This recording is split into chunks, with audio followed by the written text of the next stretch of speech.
இறையேசுவில் அன்பார்ந்த சகோதர சகோதரிகளே, எல்லாரும் நல்லா இருக்கீங்களா? தெய்வ வல்லமையில், தெய்வ வெளிச்சத்தில் இருளை நீக்குவதற்கு மட்டுமல்ல, இருளை முறியடிப்பதற்கும் வாழ அழைக்கப்பட்டவர்கள் நாம். அதற்காகத்தான் இயேசு தனது சிலுவையை சுமந்து தனது பரலோக வெளிச்சத்தால் நம்மை நிரப்ப காத்திருக்கிறார். Praise the Lord. நாம் வாழ்கின்ற இந்த உலகத்தில் பலவிதமான இருளின் சக்திகள் இருக்கும்போது அந்த இருளின் சக்திகளை முறியடித்து போட மட்டுமல்ல, நாம் பைபிளை வாசிக்கிறோம். தேவன் இந்த உலகத்திற்கு பாரமான சிலுவையை சுமந்து எதற்காக? கொலோசியர் 2:14 நாம் இவ்வாறு வாசிக்கிறோம். கடவுள் உங்களை அவரோடு உயிர் பெறச் செய்தார், நம் குற்றங்கள் அனைத்தையும் மன்னித்தருளினார், நமக்கு எதிரான ஒப்பந்த விதிகள் பல கொண்ட கடன் பத்திரத்தை அவர் அழித்து விட்டார், அதை சிலுவையில் வைத்து ஆணியடித்து அறவே ஒழித்து விட்டார். தம் சிலுவையினால் கிடைத்த வெற்றியால் ஆட்சியாளர், அதிகாரம் கொண்டோர் ஆகியோரின் படைக்கலன்களை கிறிஸ்து பிடுங்கிக் கொண்டு அவர்களை இகழ்ச்சிக்கு உள்ளாகுமாறு ஊர்வலமாக இழுத்துச் சென்றார். இந்த நாட்களிலே சிலுவையிலே இயேசு சம்பாதித்தவைகளை நாம் தியானித்து கொண்டிருக்கிறோம். இயேசு சிலுவையிலே சம்பாதித்தது அவைகளில் ஒன்று, இருளின் சக்திகளை நிர்மூலமாக்கி, பாவத்தினால மனிதன் வீழ்ந்தபோது அந்த பாவம் மனுஷனை தன் வசப்படுத்தி அந்த மனுஷனுடைய வாழ்க்கையில் நுழைஞ்சு தேவன் அந்த மனுஷனுக்கு கொடுத்த எல்லாவற்றையும் இழக்க வைத்து அவனை அழிய பண்ணிக்கிட்டு இருக்கிறான். ஆனால் ஏசப்பா சிலுவையில் சிந்தின இரத்தம், அந்த இரத்தத்தினால சாத்தானின் தலையை அவர் நிர்மூலமாக்குகிறார். அது மட்டுமல்ல, தனது பிள்ளைகளது வாழ்க்கையில் கிடைத்த எல்லா ஆசீர்வாதங்களையும் ஒன்றுமில்லாமல் ஆக்கி அவர்களை அழித்து கொண்டிருக்கிற அந்த சாத்தானை சங்கிலியால் கட்டி, எவ்வாறு ஒரு யுத்தத்திலே தோற்றுப்போன நாட்டின் வீரர்களை கைதிகளாக இழுத்துச் செல்வார்களோ, அப்படியே இயேசுவும் தன் பிள்ளைகளது வாழ்க்கையிலே விளையாடி கொண்டிருந்த ஒவ்வொரு துஷ்ட ஆவியையும் தனது திவ்ய இரத்தத்தினாலே நிர்மூலமாக்கி அந்த துஷ்ட சக்திகளை சங்கிலியால் கட்டி இழுத்துச் சென்று நரகத்திலே எறிந்து கொண்டிருக்கிறார். மகனே, மகளே, உங்களது வாழ்க்கையிலும் துஷ்டன் விளையாடி கொண்டிருக்கிறானா? ஏதோ சிலுவையை நோக்கி பாருங்கள், சிலுவை நாதரை நோக்கி பாருங்கள். உங்கள் பாவத்துக்காக மனம் வருந்தி இயேசுவின் கல்வாரி இரத்தத்தினாலே உங்களை தூய்மைப்படுத்திக் கொள்ளும் போது உங்கள் மீது வருகிற இரத்தம், இயேசு சிந்தின இரத்தம் செய்யும் காரியங்களில் ஒன்று, உங்களது சரீரத்திலும் உங்களது வாழ்க்கையிலும் இந்நாள் வரை ஆடிக்கொண்டிருந்த எல்லா துஷ்ட சக்திகளும் கட்டப்படுவது மட்டுமல்ல, அவைகளை இழுத்து கொண்டு சென்று அவைகளை நரகத்திலே தள்ளி போடுவார் என்று எவ்வளவு நல்லவர், எவ்வளவு வல்லவர் அவர். இந்த கொலோசியனில் எழுதப்பட்டது உங்களுக்காகவும் எனக்காகவும் தான். நாம் பைபிளில் வாசிக்கிறோம். சங்கீதம் 143:3 எழுதியிருக்குது என்ன? சத்துரு என் ஆத்துமாவை தொடர்ந்து என் பிராணனை தரையோடு நசுக்கி என்னை இருளில் இருக்க பண்ணுகிறான். அவன் என் பின்னாலே வந்து என் ஆத்துமாவை பிடிச்சு அதை தரையில் நசுக்கி என் ஆத்துமாவை என்றால் என்ன? நரகத்திலே இழுத்து போட அவன் வகை தேடிக்கொண்டிருக்கிறான். ஆம், அதனால தான் ஏசப்பா சொன்னாங்க யோவான் 14:30, இந்த உலகத்தின் அதிகாரி என் பின்னே வந்து கொண்டிருக்கிறான், ஆனால் அவனுக்கு என் மேலே எந்த அதிகாரம் இல்லை. நீங்க தேவனது பிள்ளைகள், இயேசுவின் இரத்தத்தால் கழுவப்பட்ட பிள்ளைகள். உங்க மேல துஷ்டனுக்கு எந்த அதிகாரம் இல்லை. இதுதான் சத்தியம். இந்த சத்தியத்தை உணர்ந்த போது எப்படிப்பட்ட பில்லி சூனியங்கள், எப்படிப்பட்ட மந்திர கட்டுகள் வந்தாலும் நீங்க பயப்பட மாட்டீங்க. ஏன்னா நீங்கள் சிலுவை இரத்தத்தால் சாத்தானை ஜெயிக்க அழைக்கப்பட்டிருக்கிறீங்க. அதனால தான் திருவெளிப்பாடு 12:11 சொல்லுது, என் பிள்ளைகள் செம்மறி ஆட்டுக்குட்டியின் இரத்தத்தினாலும் அவர்கள் கொடுக்கின்ற அந்த சத்தியத்தினாலும் அவர்கள் சாத்தானை வென்றார்கள் என்று எழுதப்பட்டிருக்கிறது. ஆம், ஆட்டுக்குட்டியின் இரத்தத்தை சிலுவையிலே இயேசு சிந்தினது எதற்காக? இந்த உலகத்திலே சாத்தான் பலவிதமான பயங்களை, பலவிதமான கட்டுக்களை, பலவிதமான நோய்களை, பலவிதமான இடைஞ்சல்களை தேவனது மக்களது வாழ்க்கையிலே அவன் வைத்து விடுகிறான். எப்போது மனிதன் தெரிந்தும் தெரியாமல் பாவத்தில் வீழ்ந்து போகிறானோ, அப்போது அந்த பாவத்திலிருந்து அந்த மனுஷனுக்கு விடுதலை கொடுக்க இயேசு ஒருவர் உண்டு என்பதை அறியாமல், இயேசுவின் சிலுவை அடியே வந்து இயேசுவின் இரத்தத்தால் தன்னைத்தான் கழுவிக்கொண்டு மீட்பு அடையாமல் பாவத்திலேயே அவன் உழன்று கொண்டிருக்கும் போது உலகத்தின் அதிகாரி அவனது வாழ்க்கையிலே நுழைந்து அவனை அழிக்கின்றான்.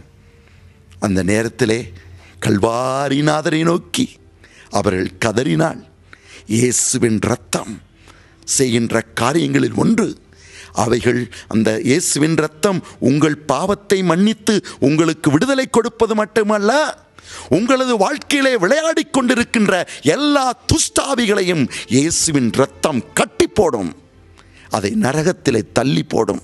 அதனால்தான் மத்தேயு 25:41 தேவன் இவ்வாறு சொன்னார், தேவன் அவனை காரிருள் தள்ளினார், பிசாசுக்காவும் அவனுடைய தூதனுக்காவும் பாதாளத்தையும் காரிருளையும் அக்னியும் கந்தகம் எறிகிற கடலையும் அவர் உருவாக்கியிருக்கிறார். அதனால தான் பக்தன் யோபு இவ்வாறு அவன் கதறுகிறான்.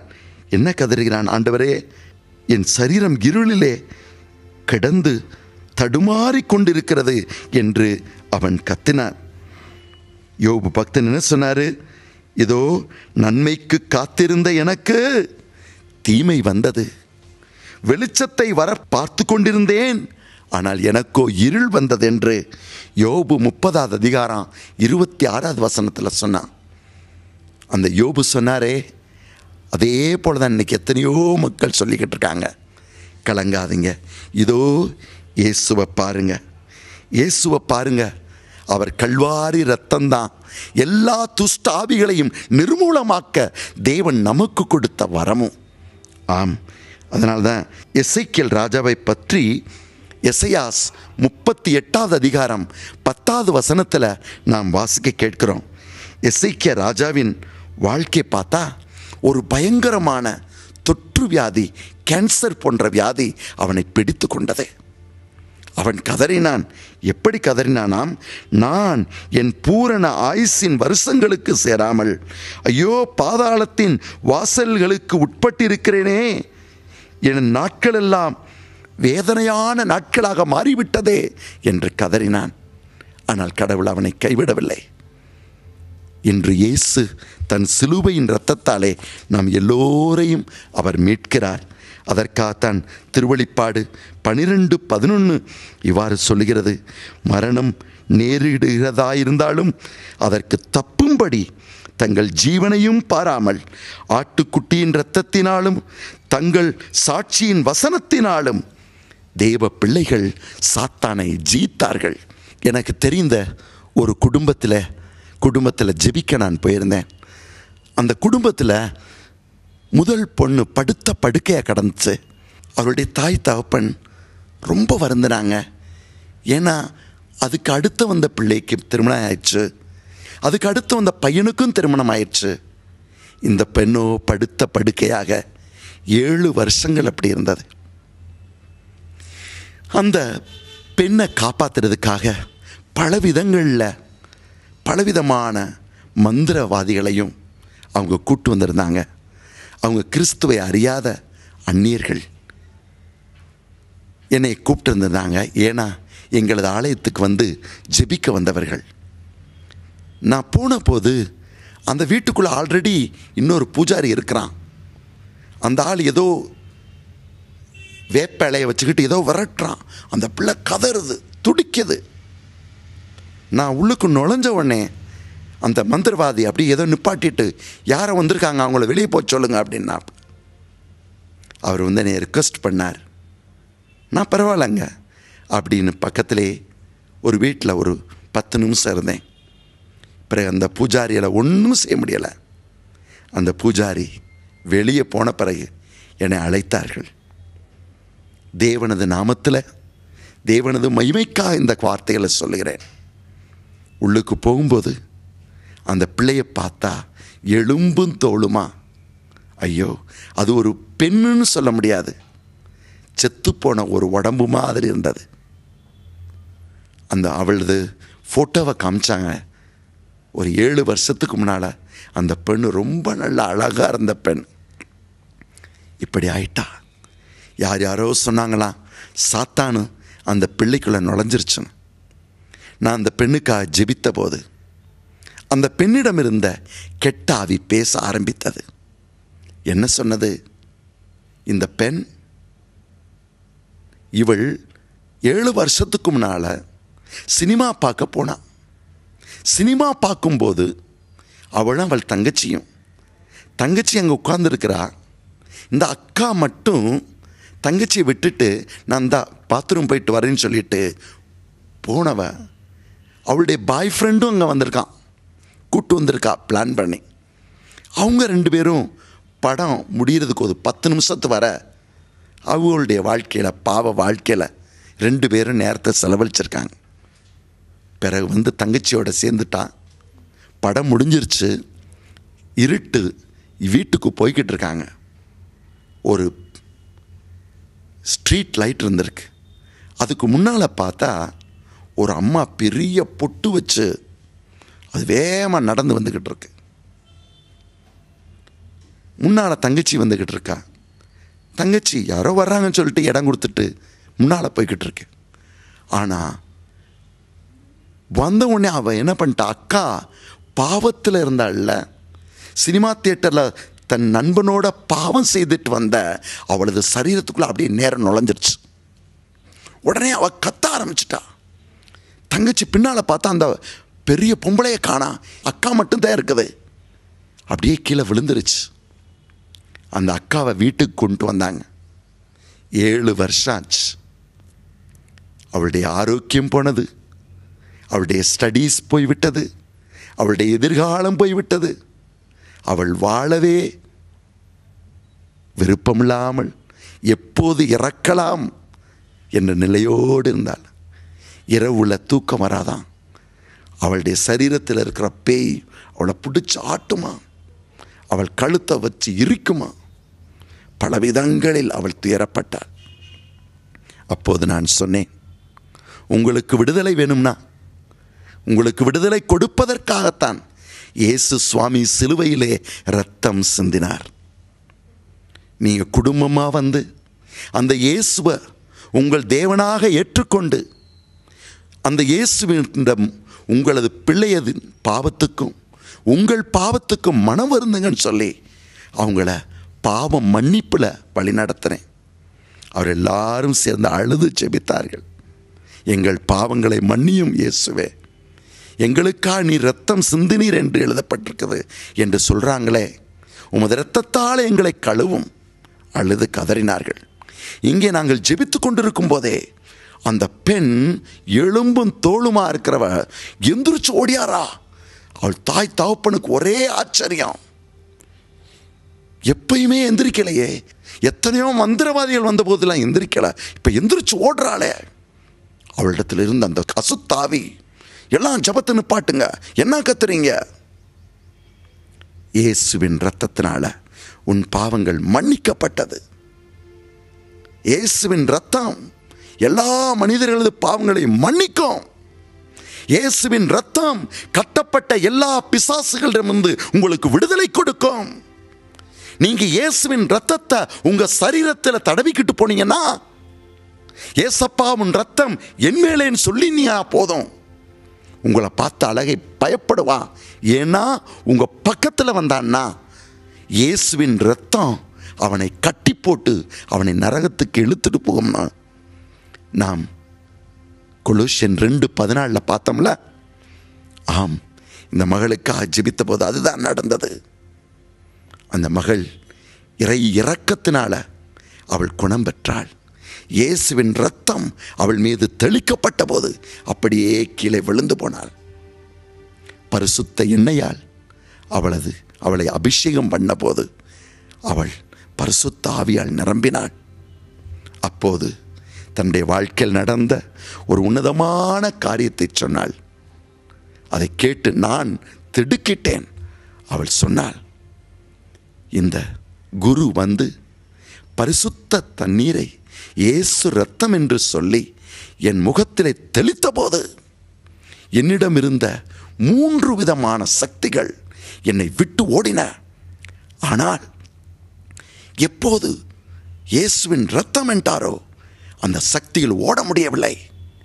ஏதோ அந்த இரத்தத்திலிருந்து சிவப்பாக இருந்தது. அந்த இரத்தத்திலிருந்து வெளியே வந்ததெல்லாம் ஒரு சீன் மாதிரி இருந்தது.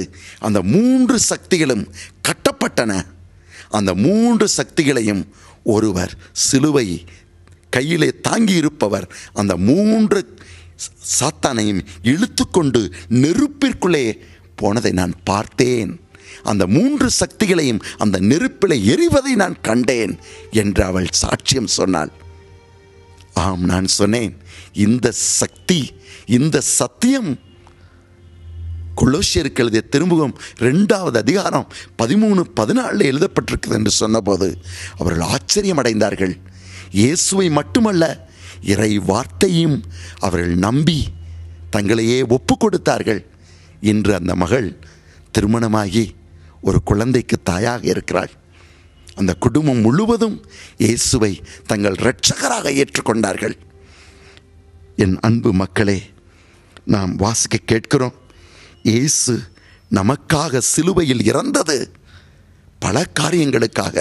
அவற்றில் ஒன்று, உங்களது வாழ்க்கையிலே பயத்தையும் வேதனையும், உங்கள் வாழ்க்கையில எல்லா விதமான துயரத்தையும் வியாதியும் கொடுக்கிற துஷ்ட ஆவியை நீங்கள் விரட்ட வேண்டும் என்று உங்களில் இருக்கும் இயேசுவின் இரத்தத்தை நீங்கள் அறிந்து கொள்ளணும்.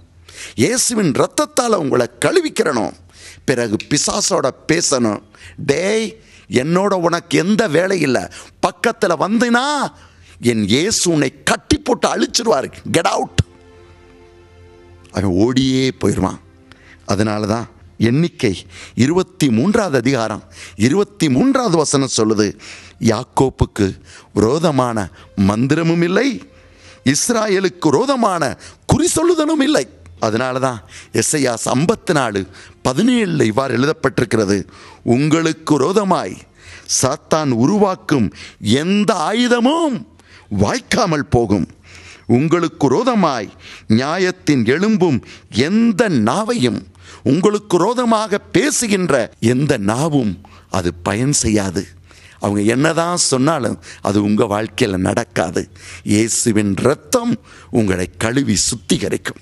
அதனால தான் இயேசு லூக்காஸ் 10வது அதிகாரம் 19வது வசனத்தில் சொன்னார், தேளையும் பாம்பையும் மிதிப்பதற்கு நான் உனக்கு அதிகாரம் தந்திருக்கிறேன், அவை உனக்கு ஒரு தீங்கும் செய்ய முடியாது. சங்கீதம் 91:13 சிங்கத்தின் மேலும் விரியன் பாம்பின் மேலும் நீ நடந்து பால சிங்கத்தையும் வலு சர்ப்பத்தையும் நீ மிதித்து போடுவாய், என் இரத்தம் உண்மையில இருக்கையிலே. அதனால தான் ரோமேருக்கு எழுதிய திருமுகம் 16வது அதிகாரம் 20வது வசனம், கல்வாரியின் இரத்தம் உங்கள் மேலே இருக்கையிலே நீங்க என்ன செய்வீங்க தெரியுமா? என்ன செய்ய முடியும் தெரியுமா? வாக்கியம் சொல்லுகிறது, சமாதானத்தின் தேவன் தாமே உங்களது பாதத்தின் கீழே சாத்தானை மிதித்து போடுவார். நீங்க சாத்தானை பார்த்து பயப்பட தேவையில்லை. சிலுவையின் இரத்தம் உங்களுக்கு செய்யும் மீட்பு என்ன, கொடுக்கும் வல்லமை என்ன? சாத்தானை மிதித்து போட்டு சாத்தானை நிர்மூலமாக்கி இந்த உலகத்திலே சுற்றி திரியும் அவனை மிதித்து போட்டு தேவ பிள்ளைகளுக்கு விடுதலை கொடுக்கணும். நாம் ஜெபிப்போம். ஒரு நிமிடம் கண்களை மூடி, உங்களுடைய வாழ்க்கையில் எந்த விதமான வியாதி இருந்தாலும், எந்த விதமான இக்கட்டுகள் இருந்தாலும், இதோ சிலுவையில் தொங்குகிற ஏசப்பாவை பாருங்க. அந்த இயேசுவின் திரு இரத்தம் உங்களை கழுவி இந்த நிமிடத்தில் சுத்தம் செய்வது மட்டுமல்ல, இதோ அந்த இயேசுவின் இரத்தம் உங்களுக்கு விரோதமாக எழும்பி இருக்கிற எல்லா துஷ்டாவிகளையும் நிர்மூலமாக்குகிறது. யார் அந்த பாலமேரி? பாலமேரி, உன் வாழ்க்கையில எல்லாவற்றையும் இழந்து விட்டாய் என்று கதறுகிறாய். இதோ கல்வாரி இயேசுவை பார், அவரது இரத்தத்தாலே உங்களுக்கு விடுதலை கிடைத்து விட்டது என்பதை விசுவசித்து உங்களது வாழ்க்கையில விளையாடி கொண்டிருக்கிற சாத்தானை விரட்டுங்கள். துஷ்டனே, என் மேல் உனக்கு எந்த சக்தியும் இல்லை, நீ என்னை விட்டு போ. யார் அந்த குமார்? குமார், எல்லாவற்றையும் இழந்துட்டேன், பணத்தை இழந்துட்டேன், வீட்டை இழந்துட்டேன், மனைவியை இழந்துட்டேன்னு கதறீங்க. இல்லை, நீ இழக்கிறதுக்காக இயேசு சிலுவையில் ரத்தம் சிந்தல, இழந்து போனதை மீட்க நான் வந்திருக்கிறேன் என்று அவர் லூக்கா 10:19 சொல்லலையா? இதோ சக்கேயுவின் வீட்டிற்கு வந்து இழந்து போனதை மீட்க வந்தேன் என்றாரே. லூக்கா 19:10 அதே இயேசு உங்களையும் மீட்கிறார், உங்களுக்கும் விடுதலை தருகிறார், உங்களையும் ரட்சிக்கிறார். அவரது திவ்ய ரத்தம் இந்த வார்த்தையை கேட்டுக்கொண்டிருக்கிற ஒவ்வொரு மகன் மீதும் ஒவ்வொரு மகள் மீதும் தெளிக்கப்படுகிறது. எல்லா துஷ்ட ஆவிகளையும், இவர்களது வாழ்க்கையில விளையாடி கொண்டிருக்கிற எல்லா அந்தகார சக்திகளையும் நான் நிர்மூலமாக்குகிறேன். இவருடைய வாழ்க்கையில வியாதியை கொடுத்து எல்லா விதமான இடைஞ்சல்களையும் கொடுக்கிற துஷ்ட ஆவி எரிக்கப்படுகிறான். உங்களுடைய வாழ்க்கையில விடுதலை கிடைக்கிறது. 2 கைகளையும் உயர்த்தி சிம்ஹாசனத்தில் வீற்றிருக்கிற ராஜாதி ராஜாவை நீங்கள் துதித்து ஆராதிப்பீங்களா? அவர் திவ்ய இரத்தத்தை சுமந்து சென்று தந்தையின் பாதத்திலே ஊற்றி நம் எல்லோருக்கும் மீட்பு கொடுக்கிறார். அவரை ஏற்று அவர் அப்படியே ஆராதிப்பீங்களா? உங்களுக்காக இரத்தம் சிந்தினவர் அவர். சிம்ஹாசனத்தில் வீற்றிருக்கும் பரிசுத்தரே, பரிசுத்தரே, சிம்ஹாசனத்தில் வீற்றிருக்கும் பரிசுத்தரே, பரிசுத்தரே, ஆராதனை உமக்கு, ஆராதனை, ஆராதனை உமக்கு, ஆராதனை, ஆராதனை உமக்கு, ஆராதனை, ஸ்தோத்திரம், ஸ்தோத்திரம், ஸ்தோத்திரம், ஸ்தோத்திரம். 7 குத்து விளக்கின் மத்தியிலே உலாவிடும் எங்கள் பரிசுத்தரே.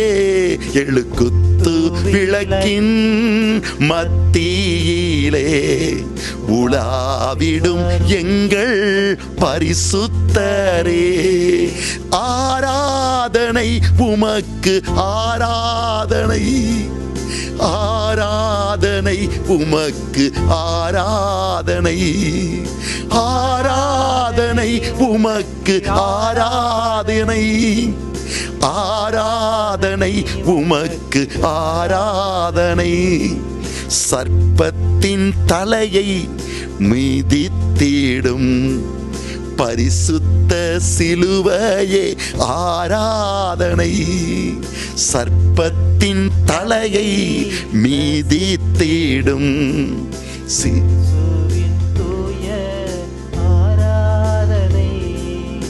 ஆராதனை உமக்கு, ஆராதனை, ஆராதனை உமக்கு, ஆராதனை, ஆராதனை உமக்கு, ஆராதனை, ஆராதனை உமக்கு, ஆராதனை.